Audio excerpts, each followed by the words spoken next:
The 8mm stuff is really tricky, and you kind of have to do research if you're going to hand load for any of them or buy ammo for any of them. Find out which one you have, because I guarantee you if you try to shoot a .323 inch diameter bullet in a .318 or 319, not the bore, but the grooves, you'd have a problem.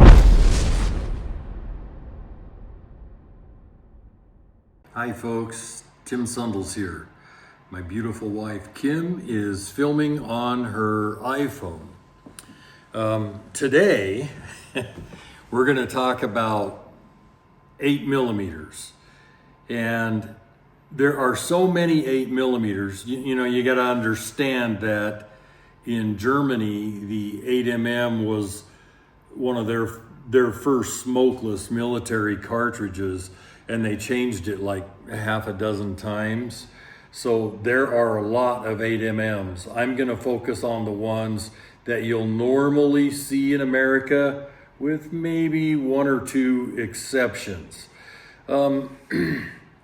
If you look at the cartridge lineup here, you will see the 325 Winchester short mag right there. And of all my 8mm on this table, that's the most powerful one. Shout out to the guy who asked for the paint on the finger. Oh yeah. Tim took your advice. We had a viewer that said, would you put a little touch of red paint? And I had orange handy on the tip of the finger so I can see better which cartridge it's pointing at. So this is the 325 Wisdom. In America, there is an 8mm cartridge that's more powerful. It's the 8mm Remington mag, which is in bullet diameter and in terms of power and effectiveness, it's right smack between the 300 Weatherby and the 340 Weatherby. It's got the same case capacities. It's just an 8mm bullet diameter. I don't have one here because that's just a gray area I've never filled. If I want something that powerful, I grab a 338 Win Mag or a 340 Weatherby. This cartridge, and by the way, and Buffalo Bore doesn't make the 325 Winchester short mag. This cartridge is the 8x57 Mauser. Now that's a 7mm Mauser case, essentially necked up to 8mm. And you got to be really careful on these because, as I mentioned earlier, the Germans who developed this cartridge first started out with an 8x57 that the bullet diameter was .318 inch or .319 inch, right in there. And when they improved it for like the third or fourth time for military applications, they came out with this designation, which I think is the JS. There's an IS, an I, a JRS. I mean, it gets very confusing because of what they did over time. But this is the 8x57 Mauser, and Buffalo Bore makes 3 loads for it. I have used it quite a bit. It's basically a case. The case capacity is somewhere between the 308 and the 30-06. So it's essentially a 30-06 necked up to .323 inch. And they use that thing all over Europe for hunting. It's considered the 30-06 of Europe. And it's very versatile, very useful big game cartridge if your ammo is right. And like I said, Buffalo Bore makes 3 loads for that. This is the 32 Winchester Special. That is merely a 30-30 case necked up to 32. And I think the bullet diameter they use in this particular 8mm is .321 inch. And forgive me if I forget which numbers I'm talking about here. Everything in my life is numbers.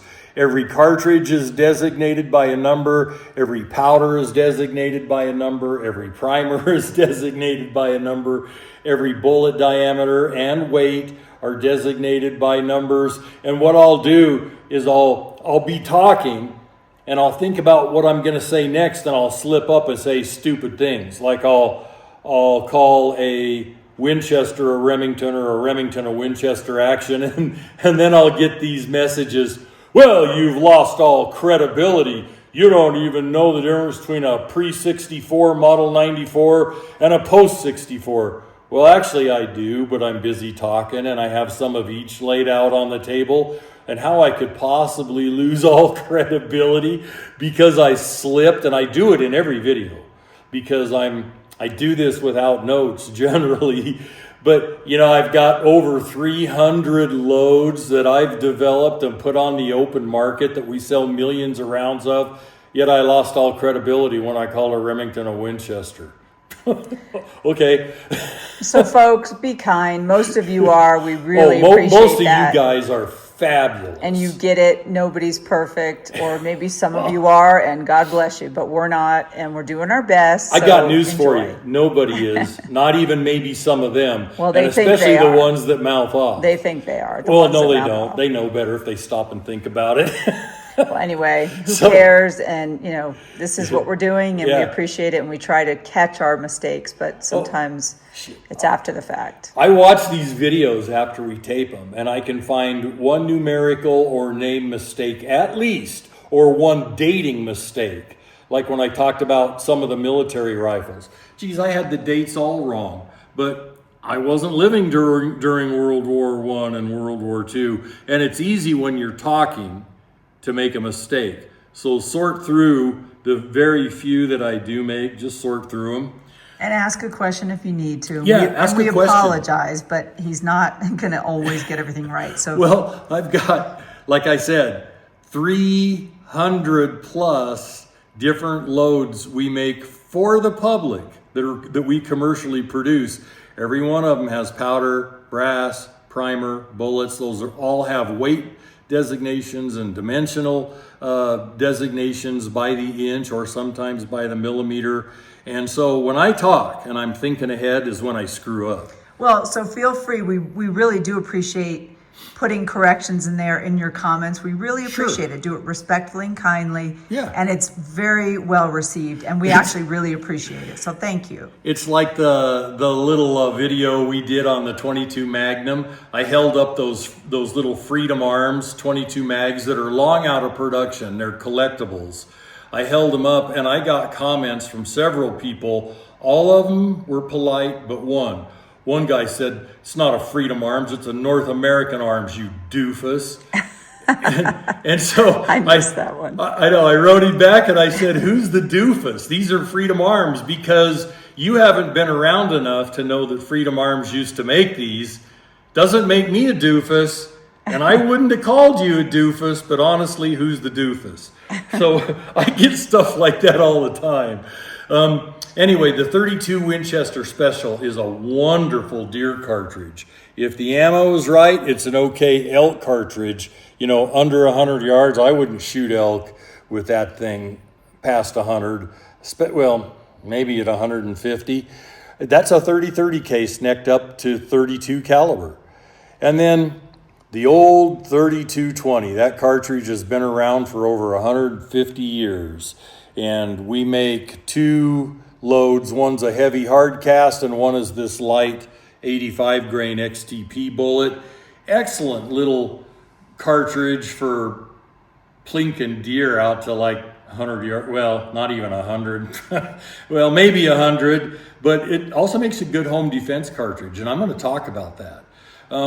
So of these four, here's the three that Buffalo Bore makes commercially. And I have often thought about making the 8mm Remington mag, but nobody chambers rifles for it anymore, and it was never popular, and it really only had rifles chambered for it for 15 years or so, and I just don't think I'd sell any. Not only that, I don't know how I'd get brass 100,000 pieces at a time so I could do production runs. I think I would lose a lot of money if I did the 8mm Remington mag, but it's a sweet cartridge. I'm very well aware of its capabilities. The rifles. This rifle was made for me by something Hills in Texas. What's their name? Hill Country Rifles. And this is a Montana rifle company, controlled round feed action. It's their model 1999.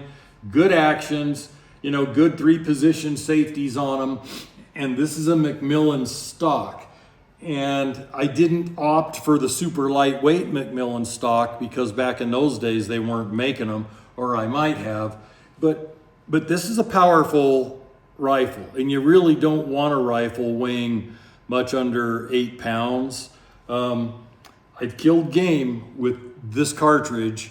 And this rifle, I always use the 200 grain Barnes triple shock. That's the bullet I've been using in these with total satisfaction. I run them at close to 3,000 feet a second.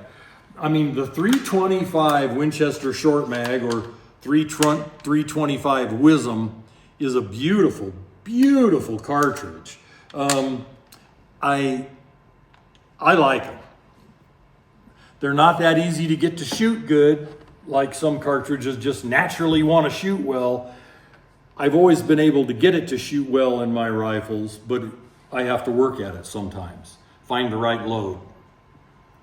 This is a Kimber 8400 that didn't shoot at all. I mean, 6-inch groups at 100 yards, and it was the Kimber Montana version. So I sent this off to Hill Country Rifles and asked them to rebarrel it and then to rip into this Montana stock, reinforce it, and then rebed everything so it's properly bedded. And this is a rifle I've killed. Geez, do you remember that very first elk I killed with you when we were dating? The one that fell between the tree and the boulder pile and wedged himself in there? Kim and I were dating. In fact, it was the day I asked her to marry me. Oh my gosh, that's been a while. And she wanted to go see an elk get shot. So I took her to one of my easy to get an elk places. It's a bit of a hike, but back in those days, Kim didn't care if you had her hike even 10 miles. She didn't care. And so we hiked on in there and I shot this 6-point at 390 yards. I ranged it, shot him offhand with this rifle. I didn't have time to take a rest or anything. There was no place to take a rest. And he was getting ready to go over a crest on a ridge line. So I just offhand held about where I thought I should, pulled the trigger, killed him. Well, he went about 25 yards and bedded down under a tree. It took me 3 hours to find him because I thought he ran off. He didn't. So I had to come back and actually get on his tracks in the snow and find him. And, he jumped up when I got to him, so I had to shoot him a second time. And he was wedged in that tree worse than anything we've ever seen. We had to cut his head off, remember? I had to cut his head off just to maneuver him and waste a whole bunch of shoulder meat, and I still couldn't get him unwedged. I needed 3 or 4 real strong men. I've never seen an elk die in a spot like this, ever. And, Kim couldn't help me. It's not like she can lift, 800 pounds. And I certainly couldn't, the way things were wedged in there, I couldn't do it on my own. So I started dissecting him to get pieces out. Well, I was ruining meat doing that because I couldn't lay him out and quarter him properly. I mean, it was really a mess. And we were on the side of a mountain. I mean, it wasn't like it was flat ground. Covered with snow. I mean, a steep mountain, a mountain you would never take a horse on, ever. This is what you do when you hunt with Tim. Yeah, I just shouldn't have shot him. I shot other elk down there. I never had that much trouble with one. But anyway, that was an interesting experience for a first time elk hunting I call Kim a city girl. She goes, I am not. I lived in Wyoming for all those years out on property. I'm a country girl. Okay. She's a country girl. I grew up in the country. She grew up in Ledyard, Connecticut. 50 years ago, so if anybody lives there, tell Tim it's country. I don't know if it is anymore. I don't go back anymore. It probably isn't. My idea of country is grizzly bears and lions and tigers and alligators and rhinos, and that's my Ours idea. was just ranches at the Allen Farm next to the high school. Fred Allen, my prom date, he's now the mayor. That's hilarious. Okay, so we get into the 8x57 Mauser, and I gotta tell you, the 8x57 Mauser is a really, really useful cartridge. And I've got, this is a Bruno here, and most of mine are pre-war rifles. This Bruno isn't, but it's still got the really neat European styling, you know, with the spoon handle bolt. A very good rifle. And I've been hesitant to drill and tap it for a scope because it's original and it may not be a pre-war, but it was made right after the war, I believe. It may be a pre-war. I might be wrong. Really nice, and I have a thing for the real slim, svelte Mannlicher stocks, you know, and heck, if I was gonna hunt with an 8x57, I'd probably drill and tap this thing and take it because I just think it's cool. I use this for development of our factory loads along with a few of the others here. Here's a rifle you'll never see another one of. This is a Daniel Fraser. Probably, as I recall, it was 1909 when it was made. It's a 318 Wesley Richards takedown. This is a takedown rifle, and it's all original, except I put a usable scope on it because I do want to take it to Africa and use a classic in Africa someday. And the scope that was on it was also like a 1909 scope. And you couldn't, I mean, it was easier just to look at stuff with your naked eye than it was to try and use the scope. It was really early scope technology. And I love these old things with, you know, the quick disconnect mounts. I had to get new rings made for this scope. This is a 1.5 to 6 Leupold, and I had to get JJ Peridot to make me rings for this thing that would fit these scope bases. It's kind of a tip-off claw mount, quick disconnect. Over here you can see the quick disconnect. And of course, you know, the safety, being a flag safety, had to be, the scope had to be high enough that I could manipulate the safety. This thing originally also came with a pop-up aperture sight back here, but it was slowing down my lock time so much with all that extra weight on there. I took it off and I saved it. It's inside the butt. These things all have butt compartments on them. It's inside there, wrapped in toilet paper and tape so it won't rattle. Really a cool cartridge, really a cool rifle. Daniel Fraser guns were probably the best. I mean, people are gonna argue with me, but probably the best magazine rifles made. They were so good. They still are so good.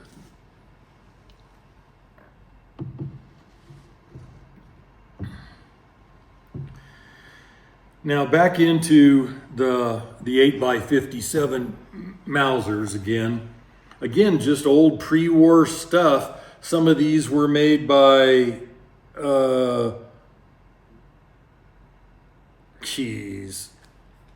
you know, I can only, Essex, maybe that might be part of the steel. A lot of these guys never even put their names on these things. And I got to tell you, if I was doing hand-fitted work back then on some of these beautiful rifles, I would have had my name all over it. The trigger guard is buffalo horn, and you know, it's just that old German styling, beautiful stuff. And of course the spoon handle bolt. This one's seen a lot of miles. Somebody converted it to a 3-position safety, like a Winchester type safety, before I bought it. But you know, they have the full length rib and the high quarter rib. I mean, they're just cool. And you know, half octagon, then it goes to round. To make a rifle like this today, to go to the octagon to round and the full rib barrel and all the stuff on it, the double set trigger, the horn trigger guard. I mean, you'd spend 25 or 30,000 bucks. I think I paid $1,200 for this. Some of these old German rifles are really, really a bargain. You know, and it's somebody before I got it had already drilled and tapped for a scope base. So fine, you know, these are the one-piece loopholes, I believe. So I mount scopes on these things to do accuracy work. I'm never going to use the rifles once I do my accuracy work. I don't really want to hunt with them. There's cartridges I'd rather hunt with, although these are really nice. I'm looking at the name on this one. Geez, I can't read it. Anyway, cool old rifle. And here's more cool. This is just another 8x57 that I drilled and tapped and just put some cheap weavers on it so I could mount scopes and do accuracy testing. And you know, this one still has the old flag safety on it. Just cool old guns. And I sure like the styling on these stocks. I believe this one was restocked. It's too nice of a stock. You know, and if only some of these guns could talk. Oh my gosh, they've got history. You know, this was a German military rifle that got converted to a sporter. And this one, like that I just showed you, was also at one time a German military rifle that's been all sporterized. God, they're so nice. Oh, and by the way, the Daniel Fraser 318, the bullet diameter is actually 0.330 inch. You know, and these 8x57s, the bullet diameter is 0.323 inch. It gets very confusing when you get into the so-called 8mm, because like the bullet diameter on this little 3220, I think is 312 or 311, 0.311 or 0.312 inch. I mean, gosh, you know, this is one of my favorite rifles sitting here. This is an old JP Sauer and Son. It's a 16 gauge on the top barrel and an 8x57 on the bottom barrel. And when I was living in Montana, I used to pheasant hunt with this because we'd go out pheasant hunting, and on occasion we would jump grizzly bears out of the fields, you know, along the fence rows. I did it again. Along the fence rows or along the ditches, we would jump grizzly bears. So I'm going to fix this thing so that can't happen again.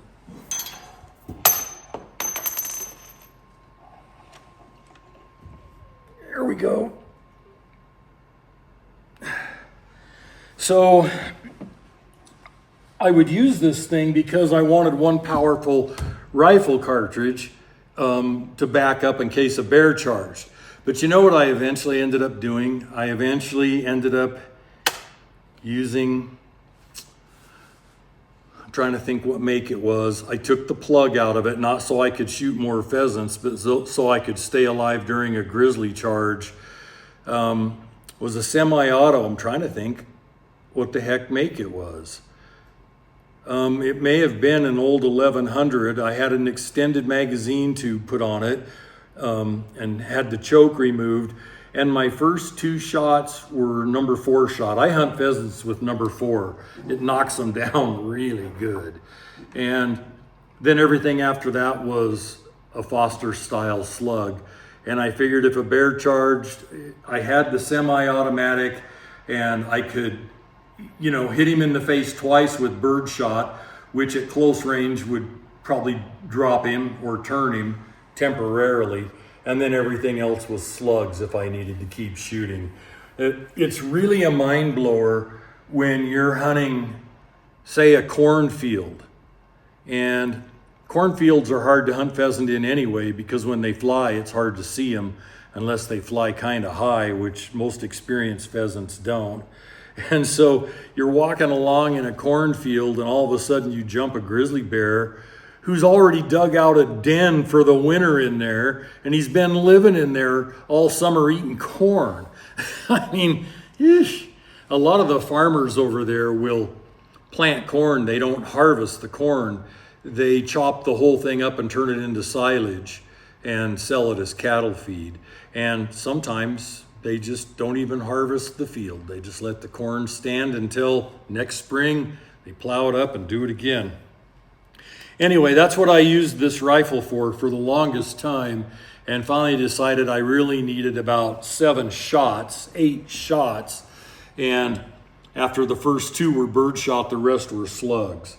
And I needed it in a semi-auto. And I believe it was a custom Remington 1100 that I had modified. This is just a cool old gun. Love it.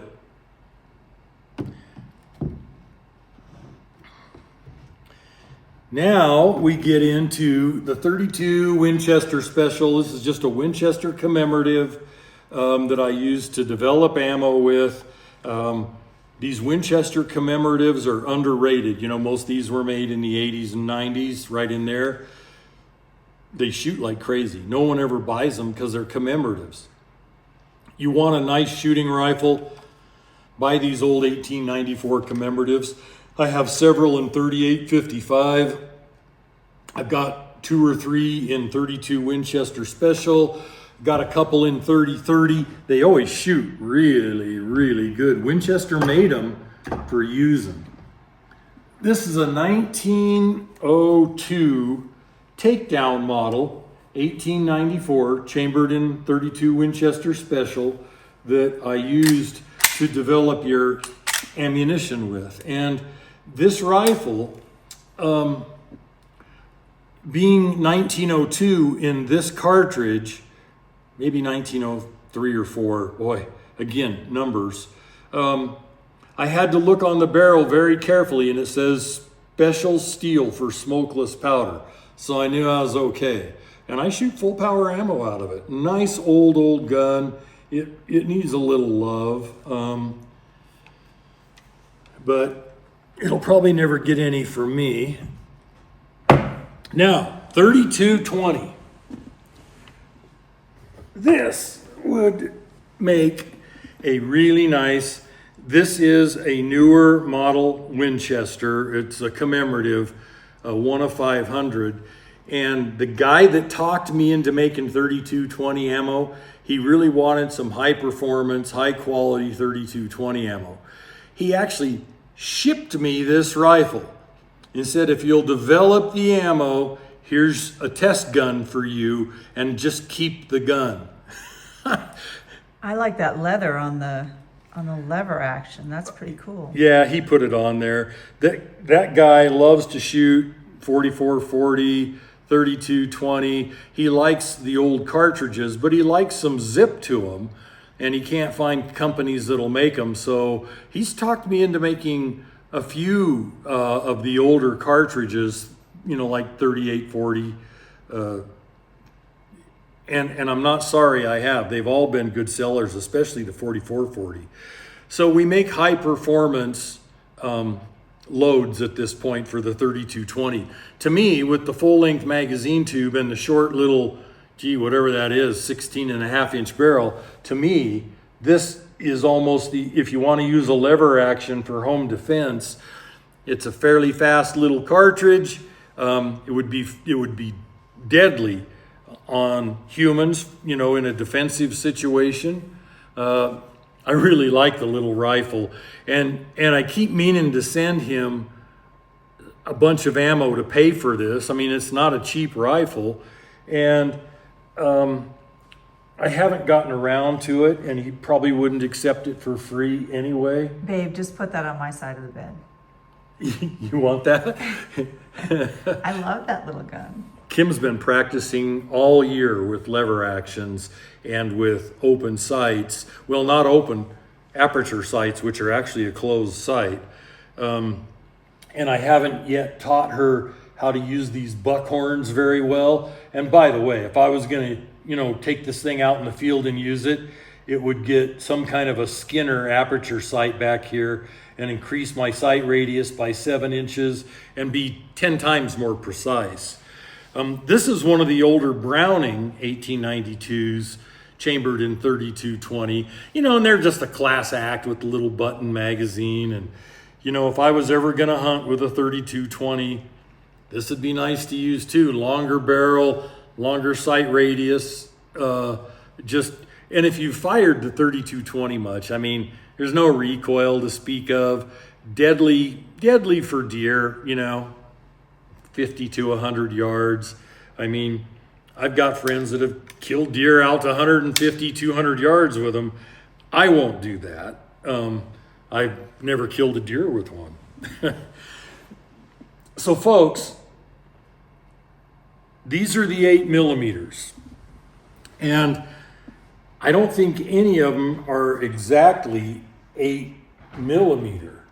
0.323 is bullet diameter is not a full 8mm. It's very close. I think 0.325 or 326 inch would be a true 8mm.